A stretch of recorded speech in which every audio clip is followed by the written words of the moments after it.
تو اللہ تعالیٰ نے شعیب علیہ السلام کا واقعہ بیان کیا. وَإِلَىٰ مَدْيَنَ أَخَاهُمْ شُعَيْبًا قَالَ يَا قَوْمِ اعْبُدُوا اللَّهَ مَا لَكُم مِّنْ إِلَٰهٍ غَيْرُهُ وَلَا تَنقُصُوا الْمِكْيَالَ وَالْمِيزَانَ. کیل اور وزن میں کمی. کیل کہتے ہیں ایسے کر کے ناپنا, جیسے بالش سے یا گز یا فٹ وغیرہ کے ذریعے ناپنا, اور وزن کا مطلب تول کے. انی اراکم بخیر, میں تمہیں اچھی کنڈیشن میں دیکھتا ہوں. کوئی قحط پڑا ہوا ہو نا, پیٹ کمر سے چپک گیا, کھانے کو نہیں مل رہا, بھوک سے مر رہا ہے, تو پھر شریعت نے چوری کی بھی اجازت دی ہے موت سے بچنے کے لیے, سمجھ رہے ہیں. لیکن وہاں بھی کہا ہے کہ چوری کر کے کھا لو, جب پیٹ بھر جائے نا پھر کما کے جس کی چوری کی ہے اس کو پیسے واپس کر دو. وہاں بھی ہڑپ کرنے کی اجازت. فقہاء نے مسئلہ بیان کیا ہے کہ ایک آدمی بھوک سے نڈال ہو گیا اور اس کے پاس اب اس کو خطرہ ہے کہ میں بیمار نہ ہو جاؤں, اتنی بھوک ہے, تو وہ جائے 2 پراٹھے اٹھا کے لے آئے, کھا لے کسی بھی ہوٹل سے یا کسی سے بھی, جان بچائے اپنی نا. لیکن پھر کیا کرے, ڈائری میں لکھ لے کہ اس ہوٹل کے 2 پراٹھوں کے پیسے میں نے دینے ہیں. زندگی میں دے سکا تو زندگی میں, ورنہ وصیت کر کے جائے. تو یہاں بھی موت سے بچنے کے لیے جو چوری کی اجازت دی ہے, تو اس میں بھی اللہ نے حکم دیا ہے کہ وہ بھی آپ کو واپس کرنا پڑے گا. آپ یہ نہیں کہہ سکتے چونکہ ایکچولی میں چونکہ مجبور ہوں لہذا میرے لیے حلال ہے. حلال اس مجبوری میں, مجبوری کی حد تک تو حلال ہوگا, اتنی سخت مجبوری میں, لیکن اس کے پیسے بھی آپ کو لوٹانے پڑیں گے. کسی کا مال ناحق طریقے سے آپ نہیں کھا سکتے. تو یا شعیب علیہ السلام نے کہا وَإِنِّي أَخَافُ عَلَيْكُمْ عَذَابَ يَوْمٍ مُحِيطٍ, ایسا عذاب جو تمہیں گھیر لے مجھے اس کا ڈر ہے. وَلَا تَبْخَسُوا النَّاسَ أَشْيَاءَهُمْ وَلَا تَعْثَوْا فِي الْأَرْضِ مُفْسِدِينَ بَقِيَّةُ اللَّهِ خَيْرٌ لَكُمْ. حلال طریقے سے کماؤ, جتنا بچ جائے وہ تمہارے لیے بہتر ہے. قَالُوا يَا شُعَيْبُ أَصَلَاتُكَ تَأْمُرُكَ أَن نَّتْرُكَ مَا يَعْبُدُ آبَاؤُنَا. کیسی عجیب آیت ہے. اے شعیب, تیری نماز تجھے اس بات کا حکم دیتی ہے کہ ہم اپنے باپ دادا کے دین کو چھوڑ دیں, وَأَن نَّفْعَلَ فِي أَمْوَالِنَا مَا نَشَاءُ, یا ہم تجھ سے پوچھ کے بزنس کیا کریں. بہت مشکل ہے سمجھانا بھائی, کیسے عجیب الفاظ ہیں یا نہیں ہیں. اے شعیب, تو نماز پڑھتا ہے, روزے رکھتا ہے, مسجد میں عبادت کرتا ہے, ہمیں بہت اچھا لگتا ہے, کیا کر یہ کام, لیکن نماز کا مطلب یہ تو نہیں ہے کہ ہمارے بزنس میں بھی تو دخل اندازی شروع کر دے. کیا ہو گیا بھائی؟ یہی تانے آج کل مولویوں کو دیے جاتے کہ نہیں دیے جاتے؟ بھائی یہ مولانا لوگ ہیں, یہ تبلیغ میں لکھ لیں, یہ بچے کے کان میں اذان دیں, یہ کسی کی ختنے کی تقریب میں جائیں, یہ کسی کی قرآن خوانی میں جائیں, مردے کو نہلانا ہو وہاں جائیں, کسی کا نکاح پڑھانا ہو, ٹھیک ہے بھائی, بہت اچھی بات ہے, علماء سے یہ کام کروانے چاہیے. لیکن یہ ہمیں بتائیں گے کہ تجارت ملک میں کیسے ہونی چاہیے ہیں؟ یہ ہمیں سمجھائیں گے؟ یہ مولوی ہمیں سمجھائیں گے؟ یہ ہمیں سمجھائیں گے کہ سیاست کیسے ہونی چاہیے؟ ان کو تو انگلش نہیں آتی. وہ تو شکر ہے اس زمانے میں انگلش تھی نہیں, ورنہ شعیب علیہ السلام کو, میں بار بار بتا دوں, انگلش کے ہم خلاف نہیں ہے, بہت ضروری زبان ہے, سیکھیں, مگر یہ کوئی سیدھے راستے کا معیار نہیں ہے.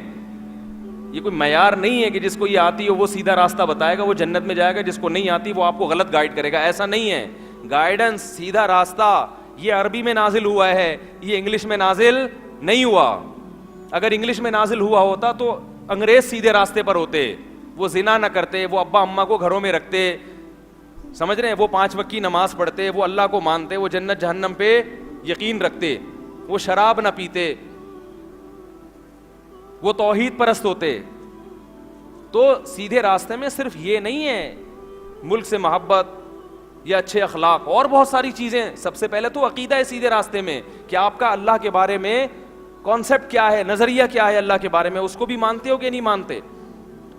تو شعیب علیہ السلام کو کیا کہہ رہے ہیں کہ آپ کی نماز آپ کو حکم دیتی ہے کہ آپ ہمارے بزنس میں کیا کریں, دخل انداز. آپ ہمیں بتائیں گے کہ بزنس, آج بھی بہت سے میں نے لوگ دیکھے ہیں, علماء سے تعلق ہوتا ہے, تاجر ہوتے ہیں, بڑی عقیدت, بڑی محبت, ان کو حج پہ بھی لے کے جا رہے ہیں, عمرے پہ بھی لے کے جا رہے ہیں, مگر تجارت کے مسائل ان علماء سے نہیں پوچھتے. وہ کہتے ہیں ہمارا معاملہ ہے, ہمیں پتہ ہے کیسے کس کو ٹوپی کرانی ہے, کس کو چونا لگانا ہے, یہ آپ کا کام نہیں, اس میں آپ دخل اندازی نہ. تو او ان نفعل فی اموالنا ما نشاء انک لانت الحلیم الرشید. آپ تو بڑے بردبار اور نیک بندے ہیں, یعنی یہ تانا دیا انہوں نے کہ آپ تو کچھ زیادہ ہی نیک بننے کی کوشش کر. اتنی آج ماں باپ بھی تو بچے کو کہتے ہیں بھائی نماز پڑھو. مولوی صاحب ہمارے بچے کو اتنا دیندار بنا دیں کہ نماز روزے پہ آ جائے, تھوڑا ابا اماں کی فرما برداری سیکھ لے, اس سے آگے جانے کی بچے کو بھی اجازت. اگر بچہ یہ کہنا شروع کر دے نا ابا میں 20 سال کا ہو گیا, مجھے شریعت نے حق دیا ہے کہ میں شادی کر سکتا ہوں, تو پھر ماں باپ کیا کہتے ہیں, آپ تو بچے کو کیا بنا رہے ہو, بولو بھائی باغی بنا رہے ہو. تو اس کا مطلب ہے کہ بچے کو آپ اتنا اسلام سکھانا چاہتے ہو کہ وہ آپ کے حقوق سیکھ جائے, خدا کے حقوق وہ نہ سیکھے, اور اپنے حقوق کیا ہیں یہ بھی اس کا بھی اس کو نہ پتا ہو. بھائی یہ تو اپنا بھی حق ہے نا, نہ اپنے حقوق کا پتا ہو نہ اللہ اس کے رسول کے, صرف ابا کا اور صرف اماں کا. اس سوچ کا نتیجہ یہ نکلتا ہے کہ بچے کو صرف اپنے حقوق پتہ چلتے ہیں, ابا اماں کے بھی وہ نہیں مانتا.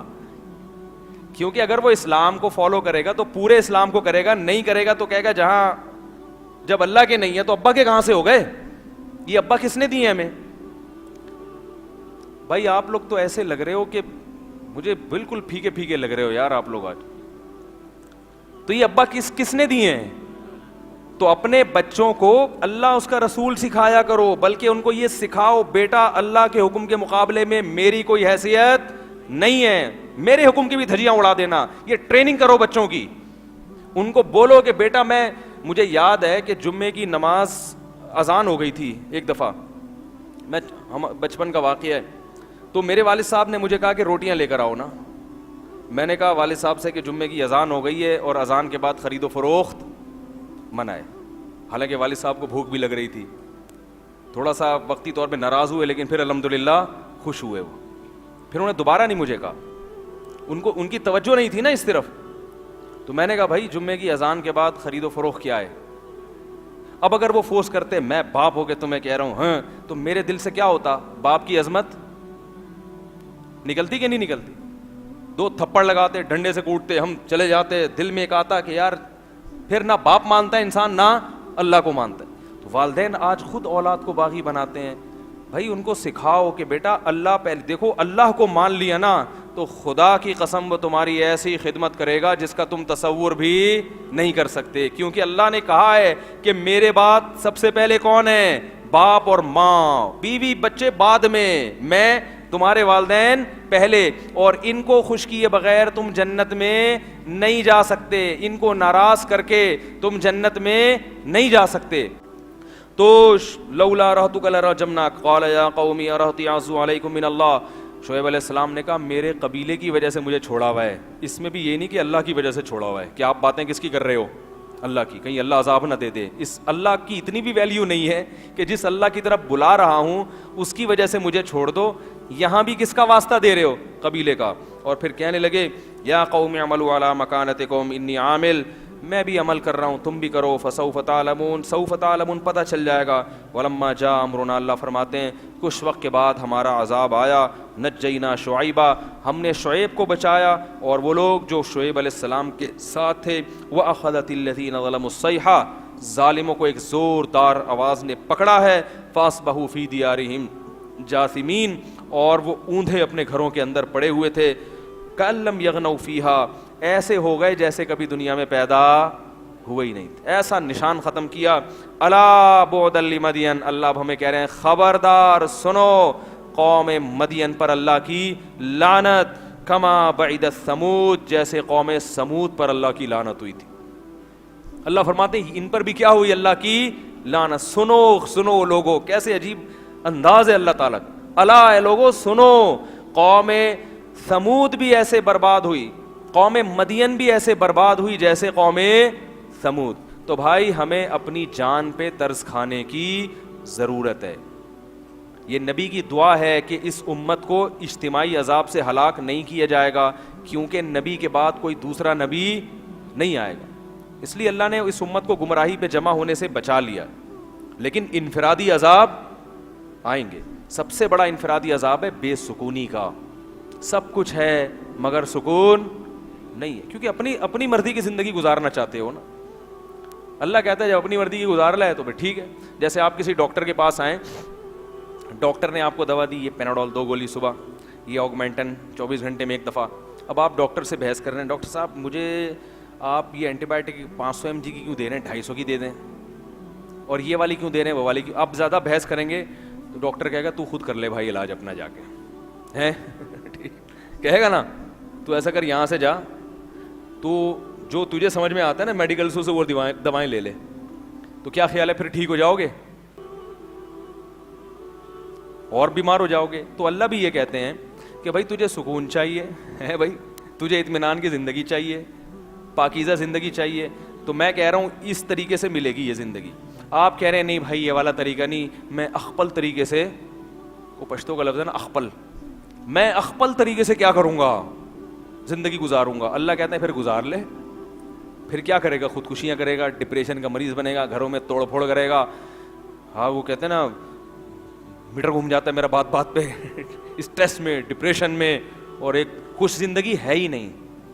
زندگی سے سکون اور خوشیاں, سب کچھ ہو کے بھی بے سکونی. کمال تو یہ ہے سب کچھ ہو کے بھی کیا ہے, بے سکونی ہے. تو یہی ہے کہ جب اخپل طریقے سے زندگی گزارو گے تو اللہ کہے گا پھر گزار لو اور دیکھ لو تمہیں سکون ملتا ہے یا نہیں ملتا. لیکن پھر اتنا گمراہی کے دلدل میں چلتے چلے جاؤ گے کہ پھر واپسی کا آپشن ختم ہو جائے گا. تو بہتر ہے اس سے پہلے ہم آ جائیں. اللہ تعالی ہم سب کو سمجھنے کی عمل کی توفیق عطا فرمائے. وقت بہت زیادہ ہو گیا ہے, یہ پرچیاں پھر کل دے دینا. سبحانک اللہم و بحمدک نشہد ان لا الہ الا انت نستغفرک و نتوب الیک.